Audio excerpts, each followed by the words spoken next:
we went to a page with a bunch of pass rushers on it. Not necessarily the top guys, but a good mix. And we're going to hum the highlighter at it, and we're going to pick another guy today. The key is the velocity.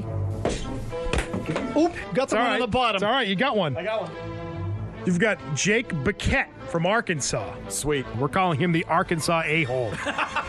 Jake Beckett. Page is open. Go ahead. Chuck away. Okay.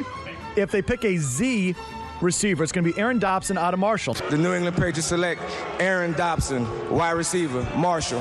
His production was good, but not elite. I'll tell you what he is. He's raw, but he's got upside. Final shot of the year. That very well may be the Patriots' next franchise quarterback, or it might be this individual who Tony Mazz hits now with the blue dart. Aim well.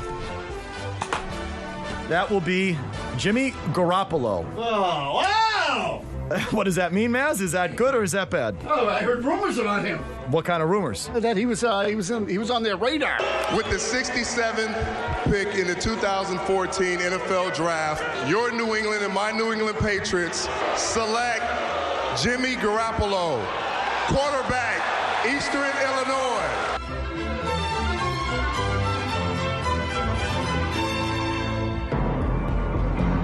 Your draft magazines, listen to Todd McShay and the rest, but what we do is we open up a draft magazine and have people shoot markers at the draft magazine. Wherever it lands is a Patriots prospect. We've given you draft picks in 3 straight years, as you just heard. Jake Beckett, Aaron Dobson, and Jimmy Garoppolo. Today, we're doing receivers.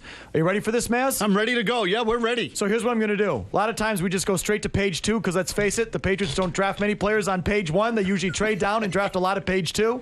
But because of the way this really cheesy draft magazine that Murray gave us lays out, there are 10 names on the first open page, if you will. Yeah. So I'm going to give you one chuck on page 1 for a day 1 or day 2 receiver. Sure. And then we'll go to page 3 and 4 for the crap bags that, let's face it, they're probably going to be drafting anyway. Okay, so give the bigger target to the rookies here. Okay, so we got a couple kids in studio as well, our guest shooters, Jacob Toby and Nick Jetz from the Sturgis Charter School in Hyannis. They're going to help us out as well. But Mazz, you get the first chuck, or one of the chucks anyway. Who wants to shoot on the first page? No, let's let these guys throw at the bigger target. That's the second page, right? Okay, yep, Jacob. No, this is the first page. Oh. No, it's still 2 across. Don't worry about it. Hold on one second. All right, Jacob, the idea is to chuck it. You can't just lollipop it in there. You got to hum it. Yeah. Okay, go ahead. Oh, good throw. Top right. Okay, that would be Devin Funchess. Devin Funchess. Devin Funchess of Michigan. I'll come back and give you his particulars. Now let's go to page 2, because let's face it, these are the crappy receivers, and these are probably the guys that the Patriots are going to draft. Here comes Nick, not to be confused with Nick the dope-smoking Greek. Nick Jets. Here we go. Hum it. Oh, geez, that was horrendous. What was that? That was horrible. That was dreadful. Take another pen. Come here. Come on. My Holy God, smokes. that's awful. Here, we got Joe Kelly over here. Here he is, top right again. Okay, that's Stefon Diggs out of Maryland. Okay, Mazz, you get the last shot. Here we go, babe. Let her rip. Oh, that was a good one. Where are you? Oh, down low. Justin Hardy from East Carolina. He's our guy. Thanks again so much. Their teacher, Jacob and Nick's teacher, Jim Barrasso, was also in. Jim Barrasso handed me my greatest athletic defeat in the history of my athletic career. BU floor hockey. Had won 21 straight, going for the 2 straight championships, and he devised a breakout scheme or a forechecking scheme that stymied us. But you don't Floor care hockey? about that. Yeah, floor hockey. I was a devastating floor hockey player. Wow. Until Barrasso got a hold of me. We've reached an all-time low. Look, okay, Devin Funchess from the University of Michigan, 6'5", 230 pounds. Was that a defensive end or a receiver? They used him as a tight end sometimes. Would too. you shush? I'm going to read. A converted tight end, Funchess is tall and long-limbed, Murray, with a wide frame. He's a tremendous athlete for his size, explosive off the line of scrimmage, with good speed, in addition to the vertical leap and body control to win contested balls with ease. His enormous strong hands... he has enormous strong hands and is a solid blocker on the perimeter. Downside, Funchess had way too many easy drops at Michigan. He's raw. Good value. Bottom line, Funchess has big upside, but it will take a good position coach to ease those drops and polish his game to the point of becoming a number 1 receiver. Couldn't you see the signs at Gillette now? With Funchess, the catches come in bunches. Huh? Could work, maybe. But That's like Circus Kirkus. feels like, though, that's sort of... I can see that. There's a lot of those sort of tweener kind of guys coming in, right? Definitely, and he's got size. Size is important. Put him on the board!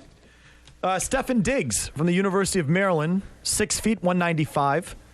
upside Mazz, although injuries and ineffective quarterback play, meaning the Terrapins quarterbacks suck, which we've known for a long time. Historically speaking, that has been the case. The bad quarterback play in Maryland, so marred Diggs' collegiate career. There's no doubt he is a playmaker, though. He's an explosive athlete with great top-end speed and a lot of quickness. Downside. Again, Maryland never had a top quarterback. I heard that already. But Diggs didn't do himself any favors. He tends to round off his routes, looking a bit stiff, Murray.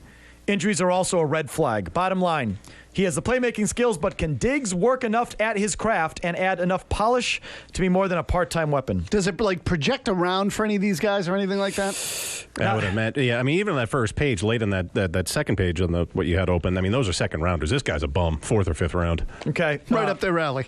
Jim's Draft Magazine doesn't give me projected round. We got to get a different draft magazine. Last one, Justin Hardy, East Carolina, 5'11", 190. Hardy was a prolific slot receiver. There you go. In college, showing exceptional quickness and balance as a route runner. Downside, on the small side, and with a slight build, Hardy is unlikely to ever become an option to play the outside. Bottom line, Hardy will almost certainly be limited to the slot, but he has a chance to be productive there for a decade. Huh? You're going to reject him for a decade? I'm telling you, there's your guy right there. Danny Amendola, adios. Anyway, put him on the board. That's another position in the books. Here comes Murray's update. 90 seconds, no commercials, and we get to Gaspa. From the Town Fair Tire Studios, this is the flagship station of the Boston Celtics. Kelly banks it in. WBZ FM and HD1 98.5, the Sports Hub. CBS BostonSports.com.